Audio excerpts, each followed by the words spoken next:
name is Edward Ebenezer Jeremiah Brown. I'm a football supporter of Ipswich Town.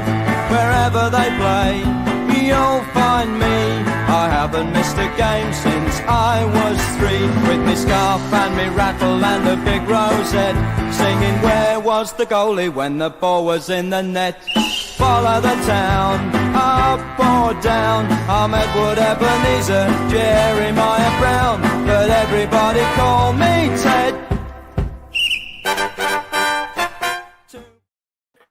Hello and welcome to this week's edition of We Follow the Town, a weekly podcast looking at all things Ipswich. And after a week off, we are delighted to be joined again by Chris Thorpe as we talk about our upcoming game against AFC Wimbledon. Both teams have been AFC Wimbledon have been in good form. Ipswich haven't been in good form, so I don't know where I was going there. But before we get on to today's show, I just want to briefly mention our sponsor.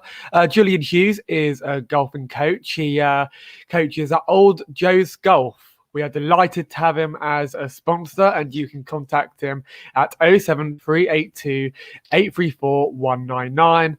I'll repeat that again, 07382 834 199. So first of all, Chris, how are you feeling about AFC Wimbledon? Because as I alluded to a minute ago, you're actually in very good form, aren't you? Yeah, no, I'm in great spirits. Thanks, Ben.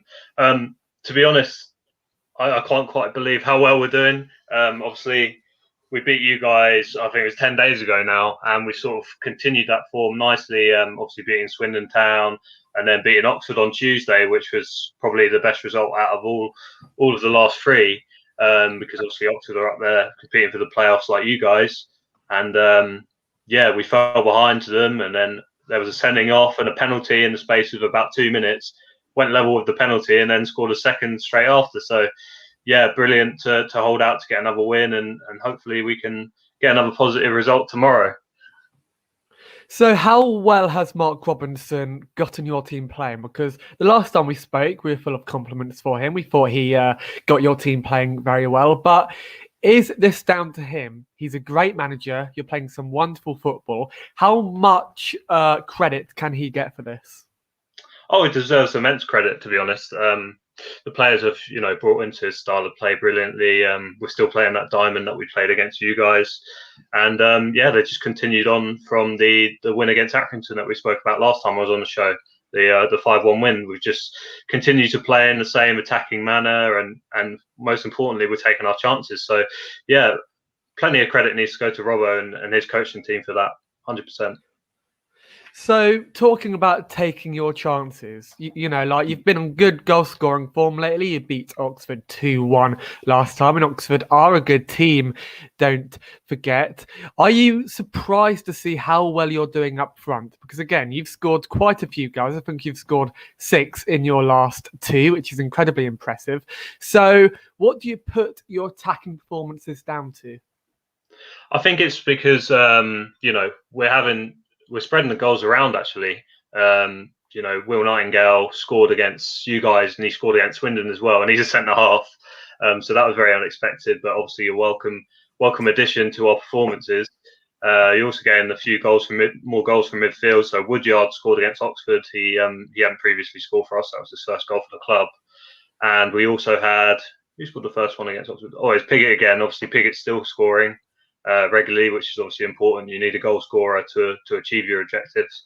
But we're spreading goals throughout the team, and when we're going forward, I think, as I mentioned before, you've got the likes of Rudoni and Ayub Sal running beyond the front 2 to provide an extra sort of options in attack, and you sort of got a front 4 in a sense. So it's not too static. It's quite a fluid system, and it works really well, especially with our fullbacks getting up and putting in great crosses. So we're going to speak more about this later, but in his recent presser, Mark Robinson stated that he was excited by AFC Wimbledon's potential, and he was very complimentary about it. He said, and here are the quotes: "I think that we possibly didn't play forward quick enough." He basically said I've gotten the wrong quotes up, but basically I'm going to have to paraphrase what he said, so apologies for that. He basically said that AFC Wimbledon have huge potential and that this team could potentially go very far in the future. So looking at your squad, you have a very young squad. I like your squad. How far do you think you can go under Mark Robinson? Because in my opinion, he could be a great coach, maybe long term almost. Yeah, I expect him to be with us long term. There's no doubt about that. That was the reason we employed him, as opposed to bringing in someone that people would refer to as more experienced. We brought him in for this long term vision to build this sort of environment from within. Young players can develop and play to their full potential. And like you say, we've got a very young squad. I think it's the youngest in the division, and it's only going to go from strength to strength. This is great experience for all of them, being obviously in a relegation battle that no one wants to be in, but it is still a good confidence and character building exercise that will stand us well. In good stead. I don't want to make any claims and say, we're going to go for the playoffs next season, but the possibilities are endless when you've got these young players, and if you can keep them playing with that confidence, there's no sort of boundaries to what you can achieve, really. And here are the quotes. I finally found the quotes. Mark Robinson said, "I'm hoping that everyone can see the potential of the team. They're absolutely fantastic to work with, and I'm enjoying every second of it." And that is exactly what you want to hear from a manager, really, isn't it? A manager who is full of praises of the team, and a manager who is actually optimistic about the future, because you have some managers who come in who only look at the team short term, if you will. But Mark Robinson has come in, he knows the club, he's been around the club for a while, but he's actually looking long term. So how pleasing is this to actually see? Yeah, it's brilliant. I mean, he's also touched on it before that he doesn't want to be a club that's always seeing beating relegation as an achievement. And as fans, we're certainly tired of doing that kind of thing. We didn't necessarily expect to be in this situation that we're in this season, but we're in it. And we want to make sure that this is the last season that we're in it, and we can actually push on next season, because we've been in League One for the best part of, I think it's almost 5 years now. So it's about time we started going to the next level, and I feel like Robbo can do that, and his staff as well. And even beneath the first team, we've still got plenty of young talent that are pushing to get into that squad, and long may it continue. That's what you want to see as fans. You want to see those young players coming up hungry to make an impact at first team level. So yeah, it's brilliant, and I can't fault anything he said there. Everything he said in that quote is spot on, and it's what everyone wants to hear, and obviously what we want to do as a collective. So let's talk about the team you'll be playing, Ipswich Town. We lost 3-0 away from home to Northampton Town, which is a game that we really should have won. And we haven't been in good form at all. We are 11th in the table, 5 points off the playoffs. And realistically, playoffs isn't on the table anymore.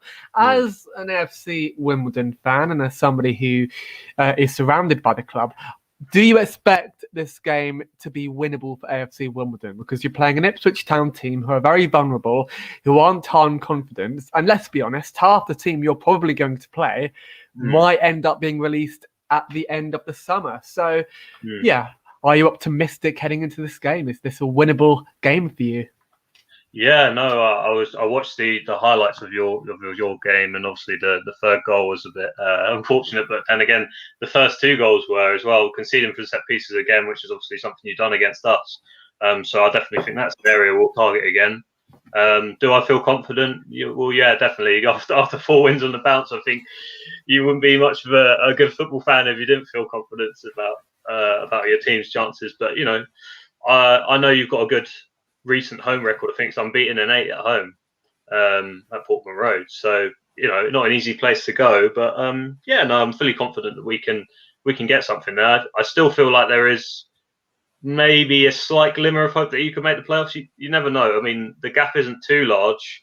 Obviously, you'd have to dramatically change your form and obviously start finding the net again. Most importantly, after I think it's 5 games without scoring now for Ipswich. So It's something that obviously has to change. So I wouldn't give up too early on that. Obviously, it's more likely that you're not going to make it because of other teams having games in hand and they're in more strong form. But I'm not expecting an easy game, but I certainly do feel confident. There's no doubt about that. So, as an opposition supporter, how do you view Ipswich at the moment? Because Paul Cook has come in, and a lot of teams get the quote unquote new manager bounce. We haven't had the new manager bounce at all. We've been performing dreadfully, and I hate to say that as an Ipswich fan. As an opposition fan, how do you see Paul Cook, and how do you see Ipswich Town at the moment? I said before, Paul Cook deserves all the credit that he's got in his career for what he's achieved at Wigan and Portsmouth and Chesterfield. But, he's taken on a job where straight away it's been handed to him and said, look, you need to get the playoffs this season. And that's it, all in between, the new ownership coming in, this whole group of players, some of which don't necessarily want to be there. He wants to clear some of them out. I think the fact that he's made that clear before the end of the season isn't necessarily a good thing, because I think that will put it in players' mind that they don't need to try because they might think they're already on their way out. And I don't think it should be like that. I think that might affect the kind of atmosphere in the camp, so to speak.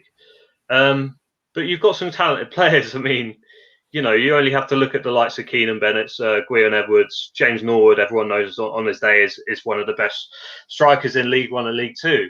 Obviously, he hasn't shown it this season. I just think the main problem has been scoring goals, and I think you'd agree with that too. Norwood's the top scorer in the league. I'm not sure if it's all competitions too. I think he's only got 6 goals. Like that's just not good enough. Like you need someone in double figures. Whether it's Wimbledon or whether it's Ipswich, you need someone who's you can rely on to score you the goals, sort of thing. Joe Pigott, for example, I was reading earlier, he's won us 16 points in the league through his goals, and that's the second highest behind Johnson Clark Harris for Peterborough, who I think's got 22 points. His goals have been worth to them. So I just think it's been the lack of goals and also the lack of keeping a consistent system. I saw he sort of changed the formation again for Charlton and Northampton, and I think he got back 4 now. Is that right? Yeah, we have got a back 4. We're actually changing the back 4 quite a lot. So, everybody knows how that's going to work out. There's not going to be a lot of consistency with the playing as well, is there? Yeah, exactly. And then you've also got the sort of subplot of Alan Judge, who's never going to play for the club again by the sounds of it because of good player. Yeah, good player, but they don't want to play him because of the contract extension clause I was reading. So, you've just got little things like that just leave a sort of bad taste in the mouth. And I just feel like the atmosphere is so down at the moment. Maybe one win could change that. But, I just feel like Cookie's sort of bitten off more than he can chew in a way, because he's taken on a job that's obviously got high expectations, but with a squad that can't sort of do what he wants them to do. And, that's completely different to when you take over a club in the summer where you can plan a lot in advance, go through pre-season, see what works, and then work out what your best team is. He hasn't had that at all, and he's just had to think on the job, and obviously doesn't know what his best team is. So do you reckon that's poor man management on his behalf? Because he's been very critical of the players in the press conference. Unlike Paul Lambert, he's actually singled out individuals. He singled out Alan Judge. And actually, Alan Judge is leaving at the end of the season. So there's no way he'll play for us ever again, which is a shame, really. So from Paul Cook's behalf, do you reckon it's poor man management? Or do you reckon he needs to be strict? He needs to lay down his authority and tell these players, okay, if you want to stay here, you're going to have to play. If you don't, then so be it. It sounds like he's sort of done that already with his comments in the press. I'm sure behind closed doors, we don't know, but I'm sure behind closed doors he said something completely similar, and he sort of knows who will be here next season and who won't be. Whether it's poor man management, I don't think so, because again, it takes time for you to know about these players' personalities. How long has he been in charge now? He's only been in charge for a couple of months now, isn't it? Yeah, he's been in charge for, and if you're in the comments, please correct me if I'm wrong, he's been in charge for over 10 games. So he has been here for a little while now. Yeah, so it's not long. So, using Robbo as an example, he already knew the players because he worked with a lot of them in the youth academy, and also for most of this season, because under Glyn Hodges, he was our first team loans manager. And one of the coaching staff. So he built those relationships, and I feel like Cookie's still trying to build those relationships, and things just take time, and I think it's the problem across football as a whole, really, we never have any patience, and as fans, we're quite fickle. And if we don't get the success we expect straight away, that's when people get on each other's backs. I'm not saying that Ipswich fans can't have their opinions on Cook, but you're well within the rights to. But I just think you've got to give him time, and next season will be the season when you can really judge him and how good he is at man managing. So one final question before we get on to AFC Wimbledon again. So Liam Richardson, he's recently signed a new contract at Wigan. He was started to come in alongside Paul Cook. How much of a blow is that to Paul Cook that his regular assistant manager isn't actually going to be able to come in due to the fact he signed for Wigan? Yeah, I think that's a bit of a big blow. I mean, you get a lot of these managers who sort of had their number two that goes everywhere with them. I was seeing it with Middlesbrough, and Neil Warnock has Kevin Blackwell with him. He used to have Kevin Blackwell as his assistant at Sheffield United, and actually Blackwell fell out with Warnock when he went to manage Leeds.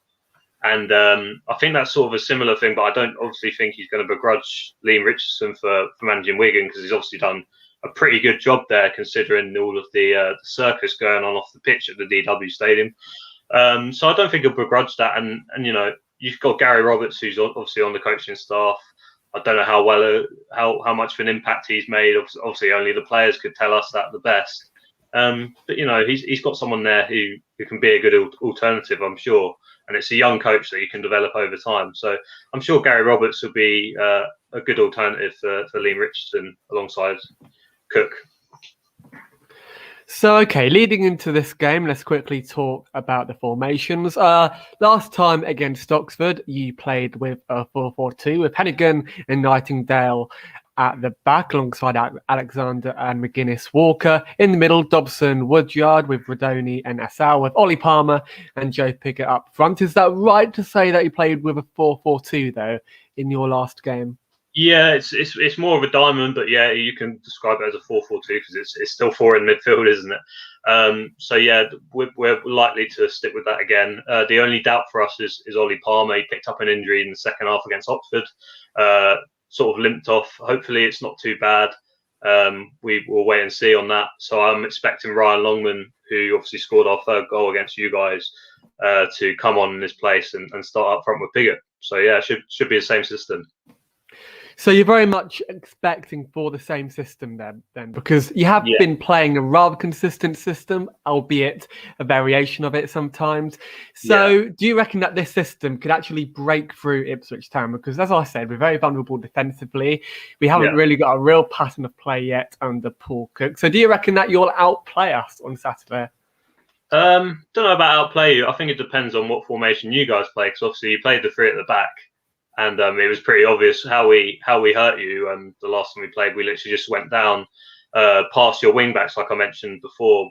Stephen Ward and Guion Edwards, who aren't the best defensively because of their age, and Edwards obviously isn't really a defender by trade. He's a winger. If you play that formation again, I'd like to think that we'd hurt you down the flanks like we did last time with our crossing from Guinness Walker and O'Neill. Or Alexander, whoever starts at right back.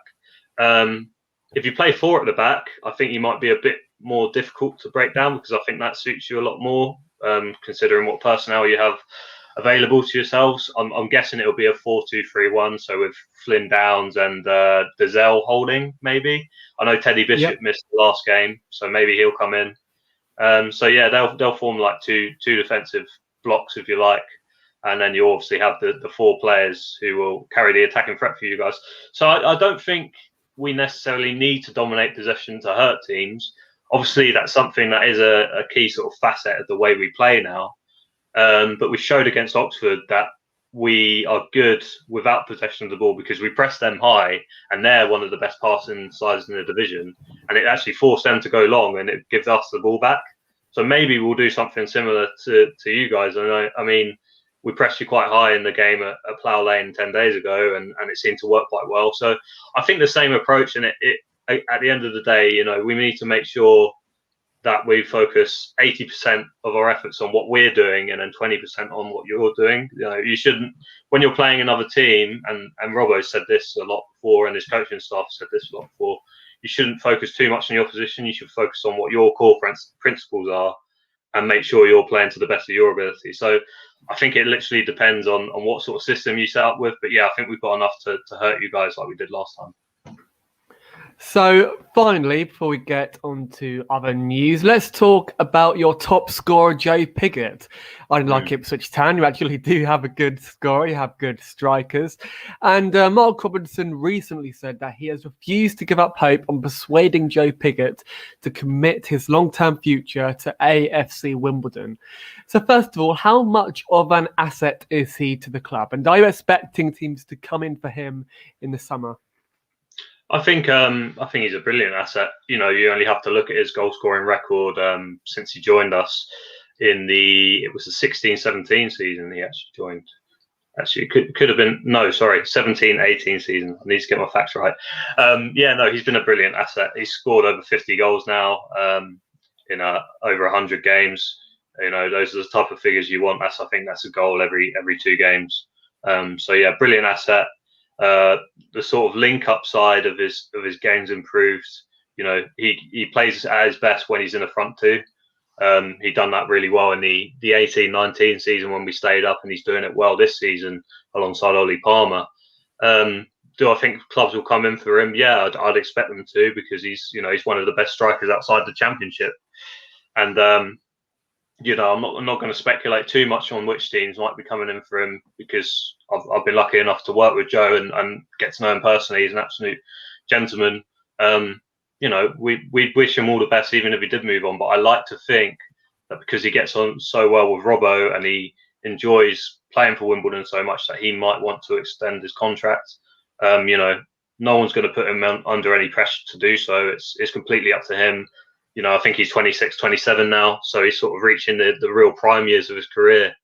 We'd all love to keep Pigs, and he's been brilliant for us since he came in, and sort of helped us to maintain our League One status most of the time. So hopefully, if he stays with us, we'll push on next season and be aiming a lot higher up the table than we have done the last few seasons. So finally, before we end the bit on the lineups and the match preview, talk about your potential. Because earlier on in the show, a couple of minutes ago, we were talking about your potential and the fact that your manager believes you have huge potential. In the summer, do you believe that you need to recruit any players? Because looking at your squad at the moment, in my opinion, you have loads of bright young players who can actually strive next season in League One under the right manager. So do you believe they should keep it as it is, or do you reckon that you should go into the transfer market and maybe pick up 1 or 2 signings? We'll definitely pick up 1 or 2. In recent seasons, we've seen quite a big sort of turnover of players. You know, usually like double figures in terms of like 11 or 12 going out, and obviously in respect to coming in, the same sort of amount. I don't think we're going to see that big a turnover, because like you say, we've got a lot of potential in the squad. You don't want to bring in someone who might disrupt that player's potential and that player's development. You know, someone like Isao, for example, if we brought in someone who could play in his position, it could disrupt his sort of development pathway and he'd be dropped to the bench, that kind of thing. I don't really want to see that. If we can maintain the sort of system that we're playing this season, the sort of same personnel that we're playing this season, that would be brilliant. With regards to transfers, it sort of remains to be seen. I wouldn't be able to put an actual estimate on how many we bring in. I feel like it's always important for every club to strengthen, no matter what. You should always be looking to improve. I just don't think we'll get as many in as recent seasons. It'd definitely be interesting. And I'm sure Robbo has some sort of idea already about what kind of profile of player he wants to bring in to suit his style of play. So yeah, very interested to see what happens. But no, I couldn't really put an actual number on how many we're going to bring in. So let's briefly talk about the European Super League. I know this isn't necessarily League One and League Two, but the EFL has called for an economic reset to protect all EFL clubs after welcoming the withdrawal of the Big Six from the European Super League. So first of all, what were your initial thoughts on the European Super League? And what do you and what do you make, sorry, of the EFL statement that there should be an economic reset for all EFL clubs following the news of the European Super League? Just on the Super League, when I first found out, I was obviously sort of, I don't know, devastated is the right word, I would say. Yeah. I found it really, really sort of not only disrespectful to other clubs in England, but also disrespectful to the Premier League itself as a product, because these 6 clubs willingly left without consulting their own supporters and sort of followed the money. That was all it was about. It was just about money. It wasn't about it being more competitive. I'm not being funny. Everyone loves the Champions League. There's nothing wrong with the Champions League. They just use that as an excuse to get more money in their pockets. Absolutely disgraceful, really. So many people condemned it. You don't have to be a genius to work out it was a bad idea, and that's the reason it crumbled after 2 days, because the fans took a stand, and quite rightly so. So credit has to go to Chelsea fans, Leeds fans, Liverpool fans, Tottenham fans, whoever's gone out and protested. Fair play to you, because obviously you played a part in swaying them into going back on their decision. And thank God it's sort of been put on the back burner, and hopefully it doesn't rear its head again. I'm sure it will, but I feel like we'll be better equipped to fight against it next time, because we'll be more likely to expect it. But yeah, no, overall I thought it was a ludicrous idea, and I'm so glad it's not happening anymore. The EFL statement, I completely agree with that, because you know why? We've had so many clubs in and around our league, the Championship, and also League Two, that have fallen on such hard times financially. You look at Bury, Wigan, obviously, as I mentioned earlier, not good off the pitch. Bolton, they've fallen from the Premier League all the way down to League Two. Portsmouth done the same sort of thing before. Macclesfield, there's so many clubs you could mention that have had these sort of financial problems. It would be good to get every club on a level playing field so that they're stable again, and so that we can preserve these. People call them businesses, but they're focal points. They're focal points of people's communities. Football clubs aren't just just a stadium. They're places of almost worship in a way. I've always described football as a religion. We go there every weekend, without fail, just to see our team and support our team. And you're with like-minded people who support that club as well. And I think securing those is so important, not only for football as a whole, but also the local community, because it helps other businesses to thrive. If you have a local fish and chip shop that's next to the football stadium and the football stadium closes down, they're going to lose out on income that they would usually get on a match day. So, yeah, I completely agree. I think bringing some regulations that can be enforced across the whole EFL, and football will benefit more as a whole, and it will continue to go from strength to strength, because we all know it's a good product, the EFL. The Championship's one of the most entertaining leagues out there, arguably more entertaining than the Premier League in recent seasons. So, yeah, I'm all for it. Absolutely.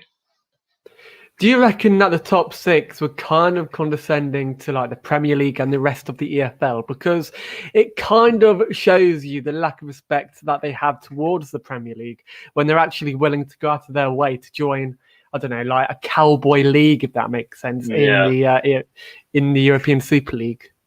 Yeah, I mean, I saw some of the comments. I can't remember who made them. I think it could have been the Juventus chairman, Agnelli.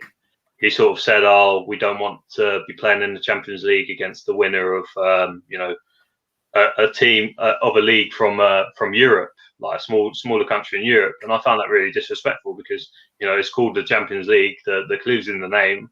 Everyone has to do well in their respective leagues, either win the league title or finish in the top 3 or 4 to qualify. That's disrespectful to those clubs that have achieved so much to even get that far. Some of them had to come through qualifying rounds to even get there. And you're sort of saying that their achievements don't warrant anything because you have more money than them. And football's never been about that. It's always been about the competitive nature of it. It's always been about giant killings, of course. Especially with things like the FA Cup. Seeing. Let me just think of an example. If you go back to the 80s, when Sutton United, my local side, beat Coventry in the FA Cup, things like that. Say if you had a Super League, that wouldn't happen, because you'd be playing Real Madrid 10 years in a row. It would get boring, and there's no sort of punishment if you do badly. There's no relegation, there's no promotion either. It's just whoever spends the most money wins the league. Really, it's just not entertaining, and it completely takes away what football's about. And yeah, they were really condescending to everyone, not just teams in this country, but also the other teams in the other European countries that had clubs that decided to sign up for it. Real Madrid and Barcelona. Yeah, I get it. You're two of the biggest clubs in the world. Okay, fair enough. No one's got a problem with that. But don't take the mick and just say that other clubs aren't worth anything, because without them, you wouldn't have won what you've won, and you wouldn't have the sort of competition and competitive nature that your players thrive off. So yeah, they just didn't think. They just went for the money, and they didn't give any second thought to anyone else. And it was a disgrace, really. So finally, and thank you very much for coming onto the show. As always, we really appreciate it. But what are your predictions for Saturday's game? Give me a score prediction. I think it's going to be 2-1, because I don't think you guys can go another game without scoring. I hope not, for your sake anyway. I really hope you don't. Not because I want you to score against us, but I hope so for your fan base's sake, because I know you guys are getting frustrated. So yeah, I'm predicting a closer game than the last time we played you guys. But I go for a 2-1 win for Wimbledon, just because our confidence is up, and we should just go for it, really. Like you say, Ipswich is sort of hanging on by a thread for the playoffs, and it's looking more likely they're going to miss out than not. So we should take advantage of that. So yeah, I think we could win again. And once again, thank you very much for coming onto the show. But just a quick reminder of our sponsor. Julian Hughes is a golf coach, and you can contact him at 07382 834 199. And if you mention We Follow the Town, you can get a 20% discount. We will be back on Sunday for the review of the game. And again, apologies for the week-long break. I've been busy at uni. But yeah, we will be back from now on, and that break is over. So once again, thank you very much for coming onto this show, Chris. And yeah, keep following the town.